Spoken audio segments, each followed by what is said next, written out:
Welcome in the world of Ayurveda. आयुर्वेदाच्या सुंदर विश्वामध्ये तुम्हा सर्वांचं पुनश्च एकदा हार्दिक स्वागत.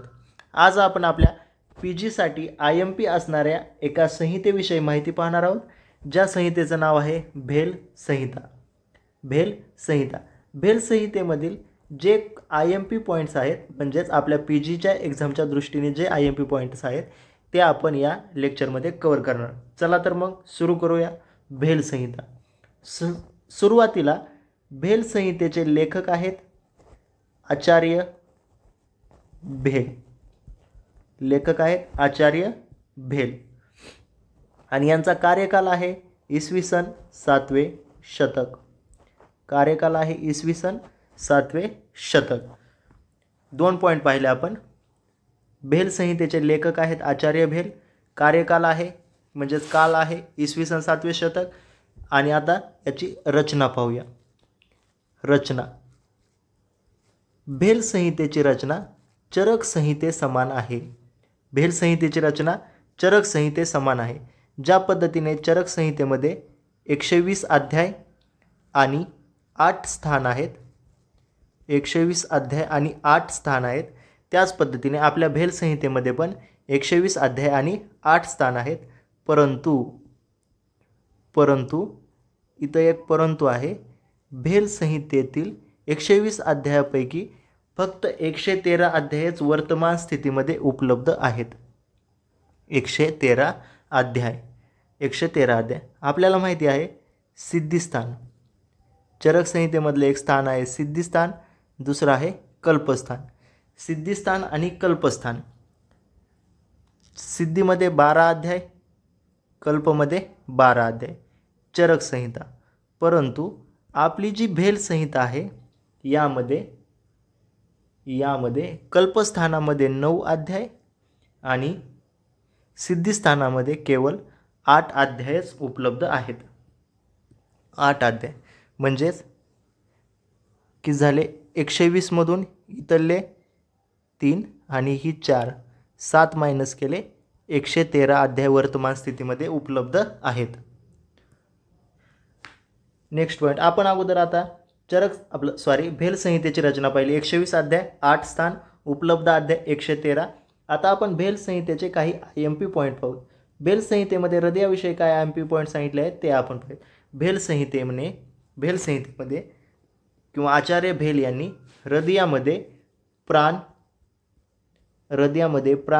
आणि चक्र असतात असं सांगितलं आहे किंवा असं मानलं आहे. आपल्याला माहिती आहे चक्र आपल्या मनुष्याच्या शरीरामध्ये षटचक्र नावाचा एक घटक असतो. षटचक्र 6 चक्र असतात. यातील अनाहत चक्र हे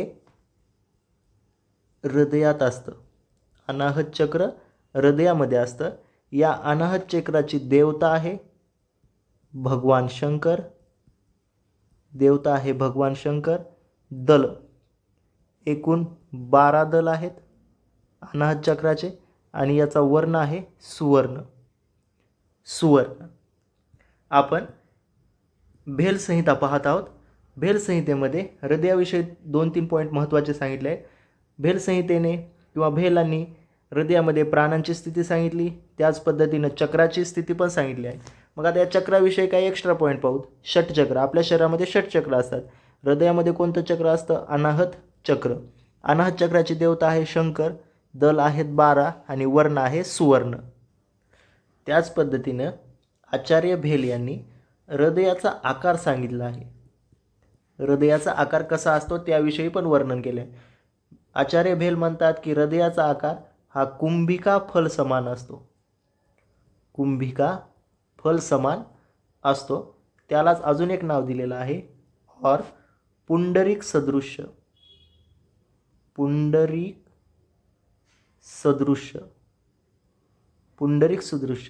पुंडरीक म्हणजेच कमल पुष्पा समान. कोणाचा आकार असतो तर हृदयाचा आकार कमल पुष्पा समान असतो. जर तुम्ही कमळाचं फूल पाहिलं तर त्याचाच सेम आकार मनुष्याच्या हृदयाचा असतो. आपण हृदयाविषयी महत्त्वाचे पॉईंट पाहत आहोत भेल संहितेचे. आचार्य भेलनी हृदयामध्ये प्राणांची स्थिती सांगितली, त्याच पद्धतीने हृदयामध्ये चक्र असतात, त्याच पद्धतीने हृदयाचा आकार सांगितला, कुंभिका फल समान आणि पुंडरीक सदृश, पुंडरीक म्हणजेच कमलपुष्पा समान. भेल संहितेमध्ये नाभीविषयी पण वर्णन आलेलं आहे. तर काय वर्णन आलेलं आहे ते आपण पाहूया. भेलांनी नाभीमध्ये सोममंडल आणि सूर्यमंडल यांची स्थिती सांगितली. सोममंडल, सूर्यमंडल यांची स्थिती सांगितली आहे. आचार्य भेल म्हणतात की नाभीच्या आत सोममंडल असतं, सोममंडलाच्या आत सूर्यमंडल आणि सूर्यमंडलाच्या आत अग्नी असतो. सूर्यमंडलाच्या आत अग्नी असतो. नाभीविषयी काय सांगितलेलं आहे? नाभीमध्ये सोममंडल आणि सूर्यमंडल असतं असं म्हटले. नाभीच्या आत पहिल्यांदा सोममंडल, सोममंडलाच्या आत सूर्यमंडल आणि सूर्यमंडलाच्या आत अग्नीची स्थिती असते. अग्नीलाच हुतांशन असं पण म्हटलेलं आहे, हुतांशन असं पण म्हणतात. आचार्य भेलनी मद्यपानाविषयी पण माहिती सांगितली. आचार्य भेल म्हणतात मद्यपानाचा प्रयोग हा तृष्णाव्याधी चिकित्सा, वातव्याधी चिकित्सा, तृष्णाव्याधी, वातव्याधी आणि प्रमेह या 3 व्याधींच्या चिकित्सेमध्ये मद्यपानाचा प्रयोग केला जातो.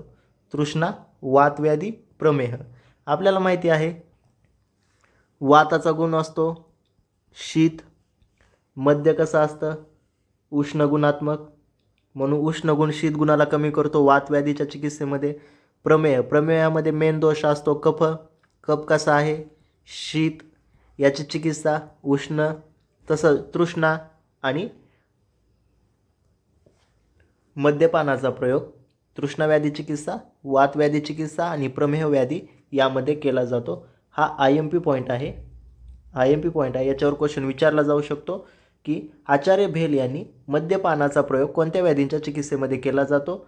आपल्याला ऑप्शन A तृष्णा देतील, B वातव्याधी देतील आणि C प्रमेह देतील आणि D ऑल ऑफ दीज येतील. तर आपला आन्सर आहे D ऑल ऑफ दीज. आचार्य भेलनी आपल्या संहितेमध्ये म्हणजेच भेल संहितेमध्ये कुष्ठव्याधीचं पण वर्णन केलेलं आहे. कुष्ठाच्या संबंधी काय IMP पॉईंट सांगितलं आहे? तर आचार्य भेलनी एकूण 18 प्रकारचे कुष्ठ सांगितले. कुष्ठांची संख्या एकूण 18 सांगितली आहे. त्यातील साध्य आहेत 9 आणि असाध्य आहेत 9. साध्य 9 आणि असाध्य 9. हा क्वेश्चन एकदा PGच्या एक्झाममध्ये आलेला आहे की एकूण कुष्ठ किती आहेत. आचार्य भेलनी एकूण कुष्ठ किती सांगितले? तर आपला आन्सर आहे 18. त्यातील साध्य 9, असाध्य 9. आचार्य भेलनी कुष्ठाविषयी अजून एक महत्त्वाचा पॉईंट सांगितला आहे. आचार्य भेल म्हणतात की जर पुंडरीक कुष्ठ फुटला तर त्याच्यापासून वृक्षजीव कुष्ठ निर्माण होतो. वृक्षजीव म्हणजेच पुंडरीकपासून वृक्षजीव, आणि वृक्षजीव जर फुटला किंवा वृक्षजीवपासून काकनक कुष्ठाची निर्मिती होते. काकनक. सिक्वेन्स कसा आहे? सुरुवातीला पुंडरीक कुष्ठ फुटला तर वृक्षजीव कुष्ठ आणि वृक्षजीव कुष्ठापासून काकनक कुष्ठ. आणि संख्येच्या दृष्टीने एकूण 18 प्रकार, त्यातील 9 साध्य 9 असाध्य, पुंडरीकपासून वृक्षजीव, वृक्षपासून काकनक. आचार्य भेलनी अधारणीय वेगांसंबंधित पण वर्णन केलेलं आहे. जसं चरकाचार्यांनी अधारणीय वेगामध्ये फक्त वातदोषाचाच समावेश केला आहे, परंतु आचार्य भेल यांनी अधारणीय वेगामध्ये पित्त प्लस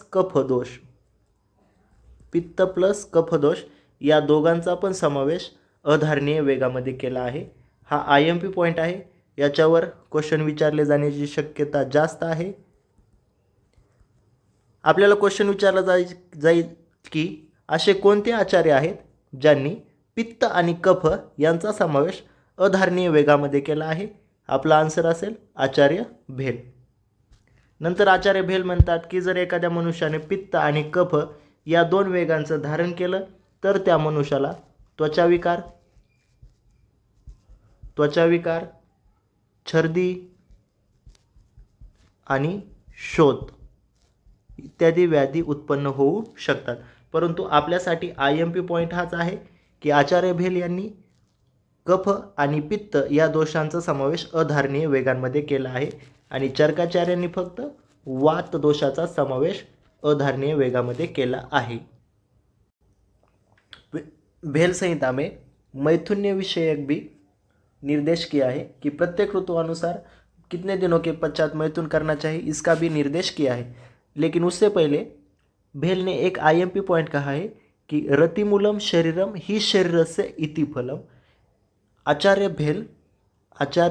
भेल मैथुन्य को शरीर का मूल मानते हैं, शरीर का मूल और फल मानते हैं। शरीर का मूल और फल क्या है? तो मैथुन्य है। हमें यह श्लोक दिया जाएगा और इसका रेफरन्स पूछा जा सकता है। आपल्याला म्हणतील की हा श्लोक देतील रतिमूलम शरीरम ही शरीरस्य इति फलम आणि याचा रेफरन्स विचारतील, तर याचा रेफरन्स आहे भेल संहिता। चला तर मग मैथुन्यविषयी पण भेलांनी वर्णन केलेलं आहे, किती दिवसाच्या पश्चात मैथुन करा याविषयी पण वर्णन केलं आहे, ते आपण पाहूया। हेमंत ऋतू 5 दिन, शिशिर 7 दिन। लक्षात ठेवण्यासाठी शशी, शिशिरला काय म्हणायचं? शशी साथ दे, शशी साथ दे। शशीवरून शिशिर, 7 वरून 7, शशीर साथ दे। वर्षा नवरात्री पश्चात, नवरात्री पश्चात। लक्षात ठेवण्यासाठी नवरात्र, नवरात्रामध्ये वर्षा काय करते? गरबा खेळते। नवरात्र वर्षा, 9 रात्री पश्चात। शरद 10 रात्री पश्चात। द म्हणजेच 10, द वरून शरद 10 रात्री पश्चात। वसंत 15 रात्री पश्चात।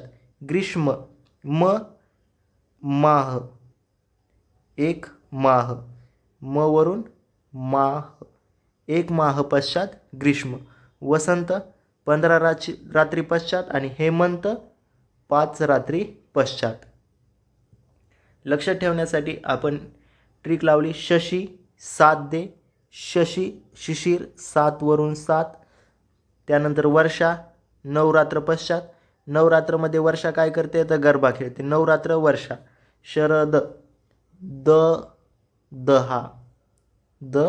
10, वसंत 15 रात्री पश्चात। ग्रीष्म माह। अशा पद्धतीने आपण मैथुन्यचे किती रात्री पश्चात करावे हे लक्षात ठेवलं। भेल यांनी रतिमूलम शरीरम ही शरीरस्य इति फलम हा श्लोक सांगितला आहे आणि हा IMP श्लोक आहे। भेल संहितेमध्ये जनपद ध्वंस यावर पण विशेष वर्णन आलेलं आहे। यासाठी आचार्य भेल यांनी एक वेगळा अध्याय दिलेला आहे, ज्या अध्यायाचं नाव आहे जनपद विभक्तीय अध्याय। जनपद विभक्तीय अध्याय, या अध्यायामध्ये जनपदवंशांचं वर्णन केलेलं आहे। भेल यांनी जनपदवंश यालाच जनमार हा शब्द वापरला आहे, जनमार। सुश्रुत काय म्हणतात? सुश्रुत म्हणतात मरक, सुश्रुत मरक आणि चरक जनपदवंश। जनपदवंश हा कोणी सांगितलाय? चरक। आणि भेल यांनी कोणता शब्द सांगितलाय? जनमार। हा IMP पॉइंट आहे की आचार्य भेल यांनी जनपदवंशचं वर्णन कोणत्या अध्यायामध्ये केलं आहे? जनपद विभक्ती अध्याय। आणि कोणता शब्द वापरला आहे? जनमार हा शब्द वापरला आहे। आणि याचं एक लक्षण दिलं आहे त्यांनी। लक्षण, जर वर्षा ऋतूमध्ये वर्षा झाली नाही, वर्षा ऋतूमध्ये वर्षा न होता ती वर्षा हेमंत ऋतूमध्ये झाली, हेमंत ऋतूमध्ये वर्षा म्हणजेच पाऊस आला, तर हे कोणाचं लक्षण आहे? तर हे जनपदवंशाचं लक्षण आहे। त्याच पद्धतीनं भेल यांनी जनपदवंश मध्ये एका IMP पॉइंटचं वर्णन केलेलं आहे, जो आपल्यासाठी खूप IMP आहे। जनपदवंशमध्ये बतालिका नावाची एक पीडिका सांगितली आहे। बतालिका बतालिका नावाची पीडिका कधी कोणत्या माध्यमात सांगितली? जनपदवंश. त्याचं स्थान आहे कक्षा आणि वंशन या स्थानामध्ये होते. कक्षा आणि वंशन आणि यासोबतच खतरनाक असा ज्वर पण उत्पन्न होतो. बतालिका नामक पीडिका हा IMP पॉईंट आहे. आपल्याला दिलं जाऊ शकतं की बतालिका नावाची पीडिका कोणत्या आचार्याने सांगितली आहे? तर याचं उत्तर आहे भेल. लक्षात कसं ठेवायचं? क्या बात है भेल, क्या बात है भेल, क्या बात है भेल यावरून क्या बात बतालिका, बतालिका भेलवरून भेल संहिता, क्या बात है भेल, बतालिका नामक पीडिका आचार्य भेल. अशा पद्धतीनं आजच्या या लेक्चरमध्ये आपण भेल संहितेचे IMP पॉईंट पाहिले. पुढच्या लेक्चरमध्ये पण आपण पुढील पॉईंट पाहणार आहोत. जर तुम्हाला हा लेक्चर आवडला असेल तर आमच्या चॅनलला सबस्क्राईब करा, या व्हिडिओला लाईक करा, शेअर करा. Thank you so much.